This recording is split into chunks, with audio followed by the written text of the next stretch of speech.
पीले दांत वाली बहू। रंजना कभी ब्रश नहीं करती थी। उसे कितनी बार उसके माँ बाप ने डांटा, लेकिन उसका कोई असर उस पर होता ही नहीं था, जिस कारण से उसके दांत पीले पीले हो जाते हैं। शादी के बाद। अरे बहू, वैसे तो तुझ में कोई कमी नहीं है, पर तेरे दांत इतने पीले कैसे हैं बेटा? कैसे मतलब? कोई सर्जरी थोड़ी ना कराइए। वो तो क्या नाम, मैं ब्रश नहीं करती थी तो पीले हो गए।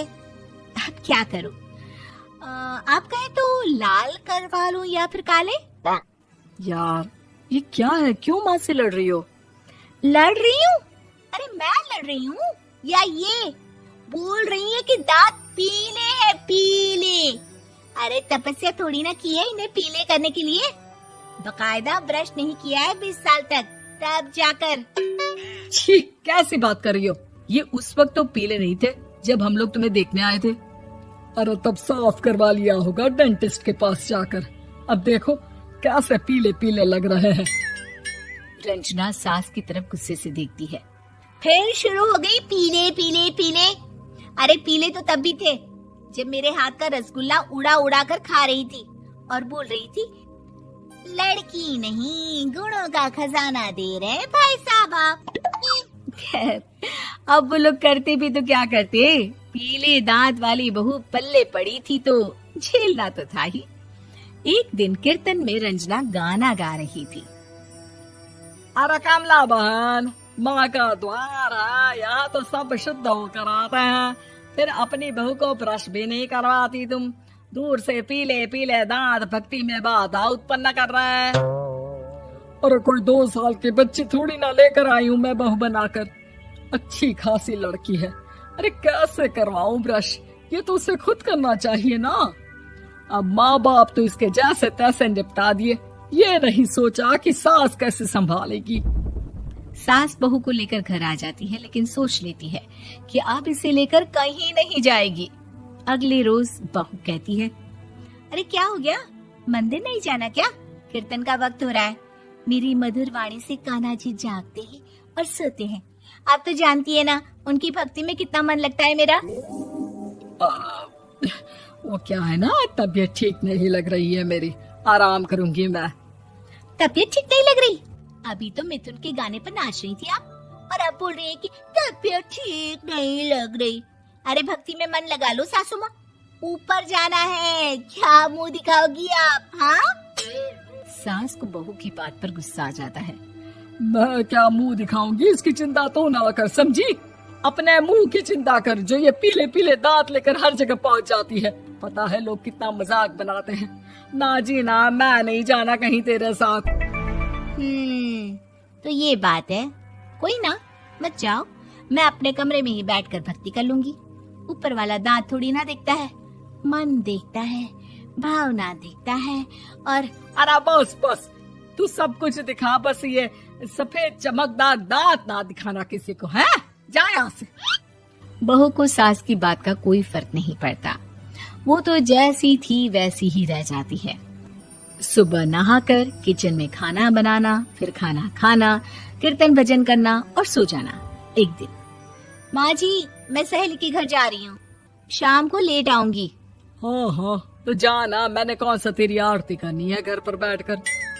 रंजना सहेली के घर जाती है, जहाँ वो पार्टी में जाने की तैयारी कर रही होती है।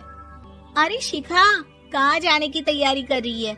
मैं गलत वक्त पर आ गई क्या? अरे नहीं यार, उल्टा सही वक्त पर आई है। मैंने ये साड़ी और ज्वेलरी निकाली है यार, शाम को इनके ऑफिस की एक पार्टी में जाना है। बताना कैसा लग रहा है ये सब? नहीं यार, इस ड्रेस के साथ तो वो वाली ज्वेलरी अच्छी लगेगी। हाँ हाँ सही बोल रही है, मैंने ध्यान ही नहीं दिया। वैसे तो हमेशा से मस्त फैशन सेंस रखती है। तो बड़ा जाती होगी ना पति के साथ पार्टी में। रंजना कुछ नहीं बोलती, बस सोचती है कि यार काश ये बात सही हो जाती, पर मैं क्यों नहीं जाती पार्टी में? क्या इन लोगों की कोई पार्टी होती नहीं होगी? रंजना घर आती है और रात में पति से सवाल करती है, एक बात बताइए, आप मुझे किसी पार्टी में क्यों नहीं ले जाते? क्या आपकी यहाँ ऑफिस में पार्टी नहीं होती? पति बेचारा क्या कहता कि दांत पीले हैं तुम्हारे इसलिए। अरे कोई पार्टी होती नहीं हम लोगों के ऑफिस में, तो कहाँ से लेकर जाऊं? और मार्केट, मॉल, कहीं वीकेंड घूमना, कहीं तो। अरे यार सारे हफ्ते में एक छुट्टी मिलती है, तो सोचता हूँ कि आराम ही कर लूं। क्यों? रंजना मन मार के रह जाती है। पहले कभी सास के साथ मंदिर जाया करती थी, लेकिन वो भी सास ने ले जाना बंद कर दिया। घर बैठी बैठी रंजना बोर हो जाती है। तभी उसे आइडिया आता है और वो मायके जाने का सोचती है।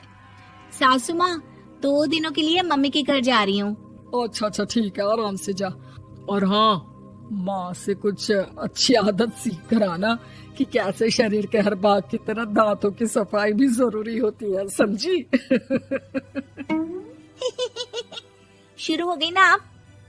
वो लोग आपकी तरह नहीं है कि छोटी छोटी बात का बतंगड़ बना दे। उन लोगों के लिए मैं मायने रखती हूँ, ना कि मेरे पीले पीले दांत। रंजना माँ को बिना बताए उन लोगों को सरप्राइज देती है, लेकिन जैसे ही वो दरवाजे पर पहुंचती है, अंदर देखती है कि घर वाले कहीं जा रहे होते हैं। अब माँ, काश रंजना दीदी के दांतों वाली प्रॉब्लम नहीं होती, तो वो भी हम लोगों के साथ चलती ना बुआ जी की बेटी की शादी में। हाँ बेटा, लेकिन अब उसे कौन समझाए कि उसको उसके पीले दांत नहीं दिखते, लेकिन उसके आसपास के लोगों को कितना एम्बैरेसिंग फील कराते हैं। मुझे तो कितनी बार उसके स्कूल की टीचर ने शिकायत की कि उसके साथ कोई लड़की बैठना भी नहीं चाहती, और ना ही कॉलेज में कोई उससे बात करना चाहता था। लेकिन पता नहीं क्यों उसे ये बात समझ में ही नहीं आती। कोई कमी नहीं है उस लड़की में, बस यही कि दांत पीले हैं। वो तो भला हो जीजा जी और उनकी माँ का, जो दीदी को जैसी है वैसे ही रखा हुआ है। रंजना को अपने घर वालों की बात सुनकर बहुत दुख होता है। वो सोचती है कि वो क्या करे, लेकिन फिर वो सीधा डेंटिस्ट के पास जाती है, अपने दांत चमकाती है और कसम खाती है कि वो रोज ब्रश करेगी। अरे क्या हो गया?